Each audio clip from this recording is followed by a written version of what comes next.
بسم اللہ الرحمن الرحیم۔ السلام علیکم ورحمۃ اللہ وبرکاتہ۔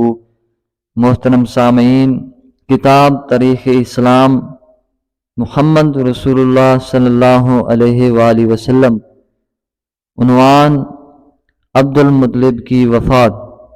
محترم سامعین، ہماری اس طرح کی اسلامک معلوماتی ویڈیو دیکھنے کے لیے ہمارے چینل کو سبسکرائب فرما لیں۔ 2 برس تک عبد المطلب کی سرپرستی اور نگرانی میں پرورش پا کر آپ صلی اللہ علیہ وآلہ وسلم 8 سال کی عمر کو پہنچے تھے کہ عبد المطلب کا بھی انتقال ہو گیا۔ جب عبد المطلب کا جنازہ اٹھا تو آپ صلی اللہ علیہ وآلہ وسلم چشم بر آپ جنازے کے ساتھ تھے۔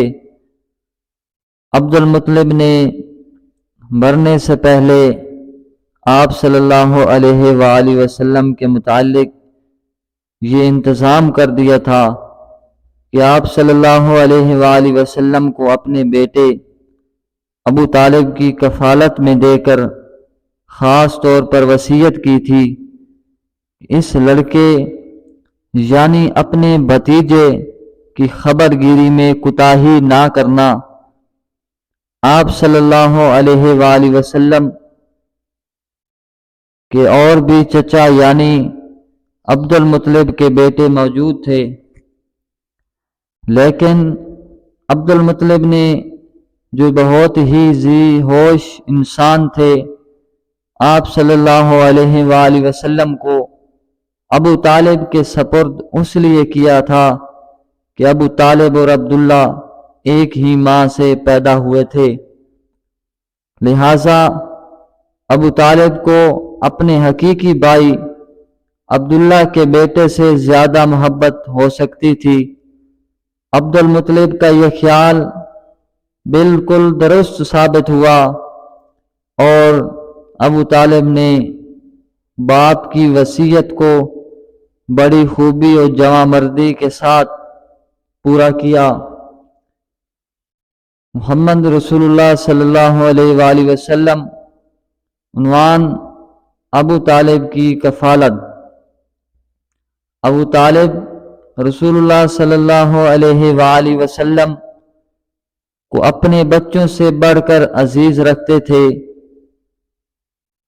کبھی آپ صلی اللہ علیہ وآلہ وسلم کو اپنی آنکھوں سے اوجھل نہ ہونے دیتے تھے، حتیٰ کہ رات کے وقت بھی اپنے پاس ہی سلاتے تھے۔ آپ صلی اللہ علیہ وآلہ وسلم کی طفولیت کا زمانہ عرب کے دوسرے لڑکوں کی نسبت بہت ہی عجیب گزرا۔ آپ صلی اللہ علیہ وآلہ وسلم کو لڑکوں میں کھیلنے اور آوارہ پھرنے کا مطلقاً شوق نہ تھا، بلکہ آپ صلی اللہ علیہ وآلہ وسلم ان کی صحبت سے بیزار اور دور و نفور ہی رہتے اور خلوت کو زیادہ پسند فرماتے تھے۔ اللہ تعالیٰ نے آپ صلی اللہ علیہ وآلہ وسلم کو ہر رذیل خصلت اور خسیس عادت سے محفوظ و مامون رکھا۔ ایک مرتبہ کا ذکر ہے کہ آپ صلی اللہ علیہ وآلہ وسلم چند نوجوانان قریش کے ساتھ کسی شادی کی مجلس میں جانے اور شریک ہونے کے لیے مجبور کیے گئے، جہاں رقص و سرود کا ہنگامہ بھی تھا۔ جو ہی آپ صلی اللہ علیہ وآلہ وسلم مجلس میں داخل ہوئے، آپ صلی اللہ علیہ وآلہ وسلم کو یکا یک نیند آ گئی۔ تمام رات اسی طرح سوتے رہے، یہاں تک کہ رات ختم ہونے پر مجلس برخاست ہوئی اور لوگ منتشر ہو گئے۔ تب کہیں آپ صلی اللہ علیہ وآلہ وسلم کی آنکھ کھلی اور اس طرح آپ صلی اللہ علیہ وآلہ وسلم مجلس مکروہات میں کوئی حصہ نہ لے سکے۔ اللہ تعالیٰ نے محفوظ رکھا۔ آپ صلی اللہ علیہ وآلہ وسلم کی عمر غالباً 7 برس کی تھی کہ قریش نے خانہ کعبہ کی تعمیر، جس کو سیلاب نے نقصان پہنچا دیا تھا، دوبارہ شروع کی۔ اس تعمیر کے وقت آپ صلی اللہ علیہ وآلہ وسلم بھی پتھر ڈھوتے اور اٹھا اٹھا کر معماروں کو دیتے تھے۔ آپ صلی اللہ علیہ وآلہ وسلم نے تہبند باندھ رکھا تھا، جو چلنے پھرتے اور پتھر اٹھا کر لے جانے میں کسی قدر دقت پیدا کرتا تھا، چونکہ 7 برس کی عمر کے بچے کا ننگا پھرنا وہ لوگ کچھ معیوب نہ جانتے تھے۔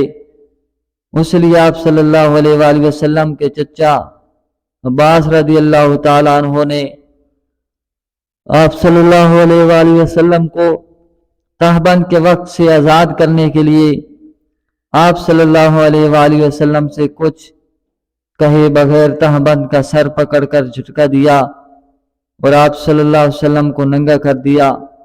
آپ صلی اللہ علیہ وآلہ وسلم اس قدر شرم و حیا رکھتے تھے کہ ننگے ہوتے ہی بے ہوش ہو گئے اور لوگوں کے سامنے اپنے ننگے ہونے کو برداشت نہ کر سکے، اور سب کو آپ صلی اللہ علیہ وآلہ وسلم کے شرم و حیا کے معلوم ہونے سے تعجب ہوا اور فوراً تہبند باندھ دیا گیا۔ حضور صلی اللہ علیہ وآلہ وسلم کے کیا کہنے، آپ کی عظمت اور شان کے کیا کہنے۔ اللہ تعالی ہمیں حضور صلی اللہ علیہ وآلہ وسلم کی عظمت و شان سمجھنے کی توفیق عطا فرمائے۔